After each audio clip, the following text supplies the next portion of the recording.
San Osvaldo de Northumbria. Rey, mártir. 604 a 642. 5 de agosto. Fue un héroe y un apóstol. Suya es la gloria de haber plantado la primera cruz en su tierra de Northumbrie. San Egasten de Canterbury había empezado la conquista espiritual de Inglaterra, vino luego la reacción pagana, y los misioneros de Roma se replegaron. Al empezar de nuevo el avance, otros competidores les disputaban el campo. Ellos, los hijos de San Benito, subían del sur, del norte bajaban los de San Quelambe, protegidos por la espada del rey Osvaldo.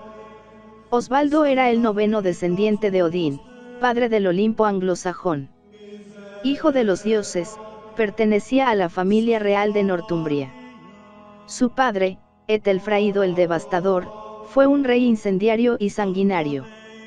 Sus violencias le valieron a él la muerte y al hijo el destierro. Niño todavía, Osvaldo, seguido de un cortejo de magnates, buscó un refugio entre los escotes del norte. Los escotes eran ya cristianos. El soplo ardiente y huracanado de Quelambe, el gran misionero irlandés, había pasado por su país, unos lustros antes, quemando encinas sagradas y abrazando los corazones en el amor de Cristo. Cuando, hacia el 615, Osvaldo llegó a aquella tierra, las gentes no hablaban más que de Quelambe y de su evangelio.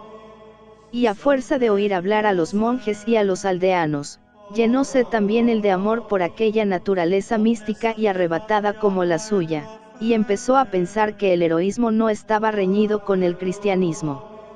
Con la impetuosidad propia de su carácter, se hizo catecúmeno de los misioneros celtas, escuchó maravillado la revelación de los dogmas evangélicos, y habiendo recibido las aguas del bautismo, se convirtió en un propagador entusiasta de su nueva religión. Entretanto, sajones y bretens se disputaban el terreno en Northumbrie. El terrible Cadwallon, heredero del ideal y de la ferocidad de Artus, el héroe legendario de Bretaña, iba eliminando a todos los parientes del príncipe desterrado. Su hermano Eanfrido acababa de ser asesinado, San Osvaldo después de renegar la fe. Osvaldo quiso vengarle. Tenía un temple de hierro y una decisión heroica. Seguido de un puñado de valientes, dirigióse al reino de sus mayores, dispuesto a morir o a destronar al formidable bretón. Los dos ejércitos se encontraron junto a la gran muralla que el emperador Severo había levantado de un mar a otro mar contra los pictos. Defendida la espalda por el muro romano, el príncipe anglosajón ocupaba una eminencia, en que su pequeña tropa podía hacer frente a los batallones enemigos. El nombre de aquella altura le pareció un buen augurio, se llamaba Campo del Cielo. El día antes de lanzarse al combate, hizo una cruz con 2 ramas de encina, la plantó en el suelo, y, postrándose delante de ella, dijo a sus compañeros de armas: caigamos de rodillas e imploremos la misericordia de Dios. Él sabe que nuestra causa es justa, pues defendemos nuestra salud y nuestra libertad contra los que han jurado el exterminio de nuestra raza. Pocas horas después, mientras dormía en su tienda, confiado ante el momento que iba a decidir su destino, le pareció que un monje de estatura gigante, de clara mirada, de rubio cabello y de aspecto entre belicoso y paternal, se acercaba sonriente a su lecho. Así le habían representado siempre a San Quelambe, el dulce e impetuoso fundador de Youne. Y no dudó que era él, al ver que extendía la cogulla sobre su cabeza, diciéndole: ten valor y obra varonilmente, he obtenido de Dios tu victoria y la muerte de los tiranos. Vencerás y reinarás. La victoria fue completa. Cadwallon, el último héroe de su raza, murió en el combate, y los bretens no volvieron a levantar cabeza. Con el sobrenombre de Lamwin, el de la espada que relumbra, Osvaldo se sentó en el trono de sus antepasados, y todos los reyes de la heptarquía reconocieron su autoridad suprema. Solo a él competía presidir el círculo dorado de los jefes, dar la señal del combate y llevar el penacho de plumas, que era el emblema del Bretwalda, caudillo universal de los anglosajones. pero la dulzura evangélica había moderado los ímpetus de su sangre heroica. Su ideal no estaba en la guerra, sino en la paz y en la justicia. El venerable Beda, que era nortumbrio como él, nos dice que logró practicar y fundir en uno los dos pueblos, separados por una lucha secular. El aglutinante fue la religión, aquella religión que había sido el consuelo de su destierro. Su corte se llenó de sabios monjes, su reino empezó a cubrirse de iglesias y monasterios. Los catequistas celtas recorrieron el país enseñando y bautizando. Los monjes romanos volvían a aparecer por el sur. El primer misionero venido de Youne había fracasado completamente. Lleno de desaliento, abandonó la misión y se retiró a su monasterio, declarando que los anglos eran una raza indomable, de espíritu rudo y bárbaro, con la cual no había convivencia posible. Este informe sembró la consternación entre los hermanos de Youne. Largo tiempo deliberaron sobre lo que debían hacer, hasta que uno de los asistentes, dirigiéndose al pusilánime predicador, le dijo: «Paréceme, hermano, que has sido demasiado duro con esa gente. No has empezado por ofrecerles, según la doctrina apostólica, la leche de una dulce doctrina, a fin de atraerlos poco a poco a la inteligencia y a la práctica de las cosas más perfectas». El que así hablaba era un monje prestigioso, llamado Aidan. Los monjes aprobaron su parecer, le confirieron las órdenes y le enviaron al rey Osvaldo. Osvaldo le construyó un monasterio, para que fuese como el centro de sus correrías apostólicas. Como Youne, la nueva fundación estaba en una isla que flotaba mirando al continente, no lejos del Golfo de Edimburgo, frente a las verdes colmes del Northumberland y la playa arenosa de Bertwick. Era una isla llana, rocosa, sombría, refugio de la melancolía y de la esterilidad. Ni un pliegue en el terreno, y, salvo una colina medrosa, ni una línea que animase el horizonte y quitase la impresión de monotonía.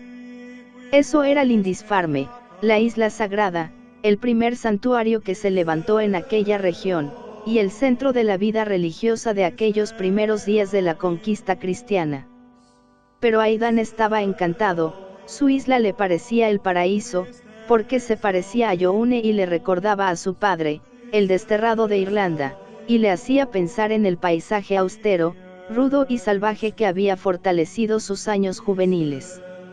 Osvaldo había encontrado a su apóstol, al sacerdote de corazón de padre para los humildes y de corazón de león para los soberbios, al hombre desdeñoso de la falsa grandeza y de la vana prosperidad, a la palabra vencedora de las inclinaciones perversas de su tiempo y de todos los tiempos. Los pueblos abandonaban sus supersticiones, los nobles renunciaban a sus instintos de venganza y las princesas consagraban a Cristo su virginidad. Osvaldo era el discípulo más ferviente del misionero. Pero, no contento de secundarle como rey y obedecerle como hijo, se entregaba, a ejemplo suyo, al ejercicio de todas las virtudes cristianas, pasando noches enteras en oración, ocupándose más aún del reino de los cielos que de la patria terrestre que había sabido conquistar y por la cual sabría pronto morir, derramando sus riquezas entre los pobres, los enfermos y los extranjeros, a quienes el obispo distribuía el alimento de la palabra evangélica. No se desdeñaba tampoco de hacerse intérprete suyo para con el pueblo. Era un espectáculo encantador, dice el venerable Beda, ver a este rey que durante su destierro había aprendido la lengua de los celtas, traducir a los grandes jefes, a los oficiales del palacio y a las gentes humildes los sermones del obispo, que aún no había llegado a dominar la lengua de los anglosajones. Esta tierna amistad, esta fraternidad apostólica, contribuyó a popularizar la memoria de los dos santos y a consagrarlos en los anales del pueblo inglés. San Osvaldo de Northumbria. Pero lo bello y lo bueno dura poco en la tierra. La gloria de Osvaldo turbaba el sueño de otro de los jefes de la heptarquía, el terrible Penda, rey de los Mercios. Bajo la mano de hierro de este guerrero terrible, el reino de Mercia seguía siendo el foco del paganismo anglosajón. Durante algún tiempo, Penda había dejado tranquilo a su rival, pero los progresos que hacía el cristianismo entre los hombres de su raza y la conversión de Osvaldo, que él llamaba una traición a Odín, su común antepasado, acabaron por resolverle a la lucha. El combate fue terrible, murieron los más bravos caballeros de Mercia y de Northumbria, murió un hermano de Penda, y Osvaldo, el grande y generoso Osvaldo, murió también. En su última hora, viendo el campo cubierto por los cadáveres de los suyos, tuvo una plegaria digna de un gran cristiano. Dios mío, exclamó, recogiendo su aliento postrero, salva sus almas. Este último grito del joven héroe quedó grabado en la memoria del pueblo anglosajón. Por eso, refiere San Beda, rezaba proverbio, oh Dios, compadécete de las almas, como dijo Osvaldo cayendo en tierra. Murió, pero pagó cara su vida. Furioso de su bravura, el vencedor colgó su cabeza de un poste, y allí estuvo durante un año, hasta que vino a buscarla el valiente Osby, su hermano, su vengador y continuador de su obra. El pueblo anglosajón le veneró como un mártir.